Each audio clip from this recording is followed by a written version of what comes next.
This topic involves finding an infinite series and perhaps just exploring the beginning of that infinite series, which will help us to describe functions that might otherwise be trickier to work with. You can start by getting GeoGebra up on your phone or your computer and try plugging in this function, y equals 1 minus x squared over 2 plus x to the 4 over 24. See if you can recognize the kind of function this is designed to approximate. And then have a go at adding a couple more terms, the minus x to the 6 over 720 and plus x to the 8 over 40,320. Maybe you recognize those denominators, maybe not. See what the graphs look like. Here's what you should have got for the first one.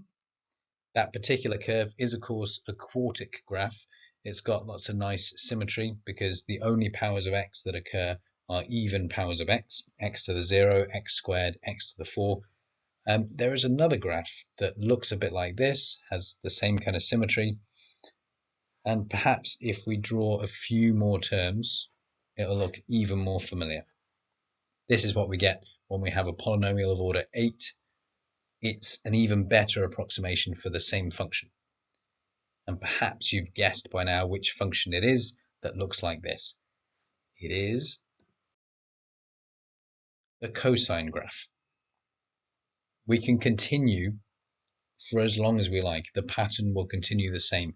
Writing it in terms of factorials makes it a lot easier to see what's happening. But essentially, a Maclaurin series expansion is the DNA of a function. Even if you're working with weird and wonderful functions like trig functions or exponentials or logarithms or reciprocals of things or horrible powers, it's not just binomial expansion, but pretty much any function. You can construct an infinite polynomial that perfectly describes that function. I say perfectly. Of course, the problem with an infinite polynomial is you can't actually evaluate the entire infinite polynomial. So the best we can do is evaluate the first few terms and make sure the input values that we use are small enough that the error will be insignificant. So let's have a little play with this concept of an infinite polynomial that somehow represents a function. I've got 3 different tasks here that you can investigate. If you have time, then you're welcome to have a go at all 3. But I would rather you picked a particular one after reading them, choose one that seems interesting, and then focus your time and attention on doing one task and doing it in detail. That would be better than trying to skip through and do little bits of everything. But it's up to you. I'd encourage you to have a careful read through, pause the video, go away and have a play with one or more of these, and then come back and I'll talk through and see if you've identified some of the things that I'm going to pick out. So you're looking at either odd and even functions. What's the definition of an odd function, an even function, and what do you think the Maclaurin series expansion has to do with that? And then on the flip side, do you think you could figure out what the sine Maclaurin expansion should look like? Task B involves looking for roots. One of the nice ways that we can make use of the Maclaurin expansion is to get approximate values, and perhaps your Maclaurin series expansion can give you an approximation for pi. For part C, we look in more detail at how you can use Maclaurin for approximations. So try different values of x, try large values, try small values, positive values, negative values. What's going to happen if we explore different values of x? How close does a truncated version of the sequence get to the actual value of cosine of a number? And then how would you make your answer more precise? How do you think the calculator works out a value when you ask it for cos x? What's it doing behind the scenes to give you an answer correct to 12 decimal places?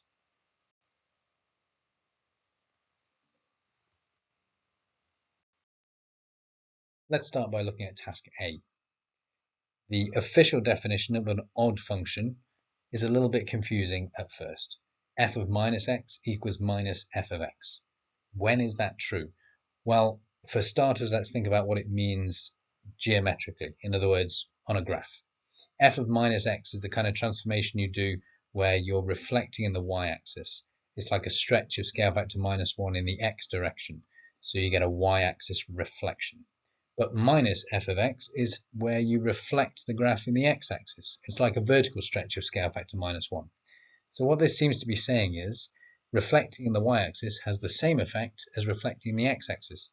Or perhaps you could think of it as if you reflect in the y-axis and you follow that up with a reflection in the x-axis, you get back to where you started. Turns out the best way to visualize it is to think of it in terms of rotational symmetry. That sequence of reflections, and you can try this with a bit of paper or a book in front of you right now. If you try reflecting something in a horizontal line and you follow it up with a reflection in the vertical line, what you end up with is a 180-degree rotation. Start with a book facing you, take those two reflections, you'll end up with the same book facing you the same way but exactly upside down. So a polynomial that has this property will only work like this if it has exclusively odd powers of x. That's because of what happens when you raise an odd number to a negative number, to an odd power. And if you think back to your trig functions, sine x, cos x, you might be able to see which of these is going to be odd and which is going to be even. For completeness, this is an even function, where f of minus x is actually the same as f of x. In other words, if you reflect in the y-axis, nothing changes. So we can think of this as a function that has reflection symmetry in the y-axis. And if it was a polynomial, it would have to be like the one we've got up on the top of the screen for cos x. It would need to be made up of exclusively even powers of x. So that when you have negative x in place of x, the even powers basically absorb the minus sign. If you square or raise to the power of 10 or 14 negative x, the negative sign disappears. Which means that cos x itself is an even function. And sine x is an odd function. So the sine x graph, if you think about a rotation of 180 degrees, gets you back where you started. The cos x graph, you'd need a reflection in the y-axis to get you back where you started.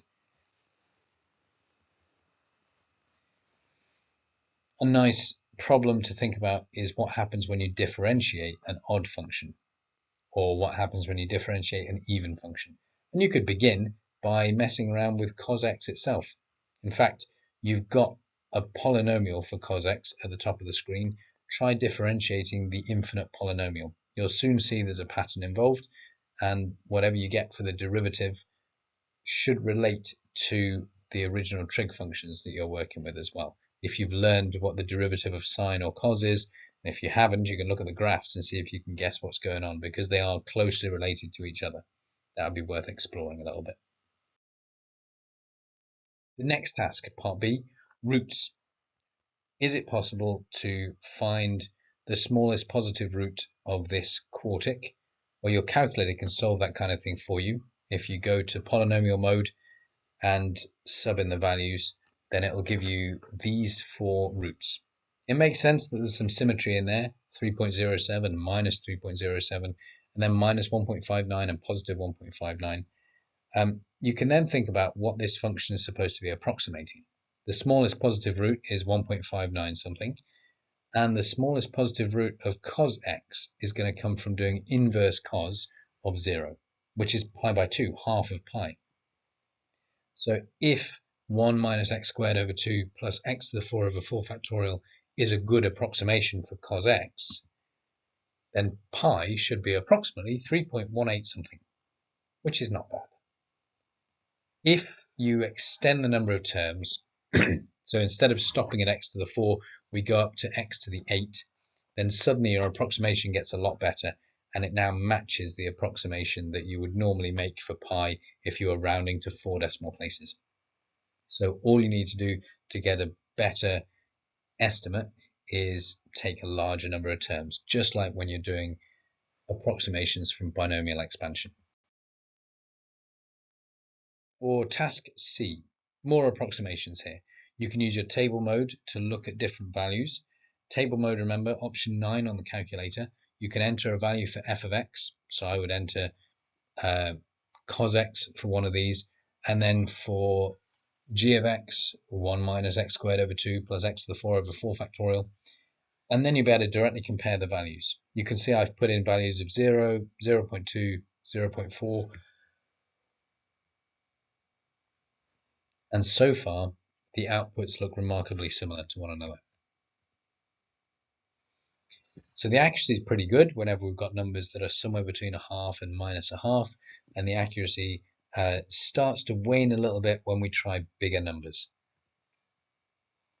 So when we try numbers that are bigger than 1, which, if you remember what happens with binomial, typically this is where things start to break with binomial expansion because you've got values bigger than 1. But in this case, it's not necessarily the case that the rule completely breaks down. We can actually go quite a bit further before things get silly. But if you try putting in 5 or 6, then your function is predicting that the cos graph is getting to 14 or 37, which is, of course, nonsense. So we've got to take with a pinch of salt the kind of results we're getting. The other thing to mention here, if you're getting different answers here, it might be because your calculator is in degrees mode. This formula is only valid when we're in radians. In fact, you might recognize the first 2 terms from the small angle approximations that we use exclusively when we're in radians mode. Lastly, let's see if we can derive an expression for sin x. I'm going to make use of the fact that I already know that sin x is the integral of cos x, because cos x is the derivative of sin x. So if we integrate cos, we get sine. That means we should be able to integrate the infinite polynomial and generate an infinite polynomial for sin x. Give it a try. Pause the video, see if you can create for yourself an infinite polynomial, a Maclaurin series expansion for sin x. You should only need to do the first few terms, then you'll start to see a pattern, but you'll need to do a little bit of simplifying along the way. Okay, this is what I get at the beginning. 1 integrates to x squared integrates to x cubed over 3, so we end up with x to the power of 3 on the top, and 2 factorial times 3 on the bottom. If you look carefully, you'll realize that all of those denominators can be further simplified just using the idea of factorials. 6 factorial times 7, for instance, is just 7 factorial. So the entire thing reduces to something like this. And in fact, even if you just sketch the first few terms of this function, it does start to look a lot like the sin x graph. So just like the last one, it's going to start to get less and less precise as you move further and further away from 0. Although by adding a few extra terms, you're not just increasing the precision close to 0, but you're also widening the range within which the expansion is going to give you sensible answers. But once you get far enough beyond, say, pi-ish for this particular one, you'll see that the numbers you're going to get are going to not make very much sense anymore. Here's a nice one to try. If you put pi into the expansion, you should find, because sine of pi is 0, it should be possible to put pi into this expansion and get an answer that is close to 0. How many terms do you have to put in until you get an answer that's 0 to 3 decimal places?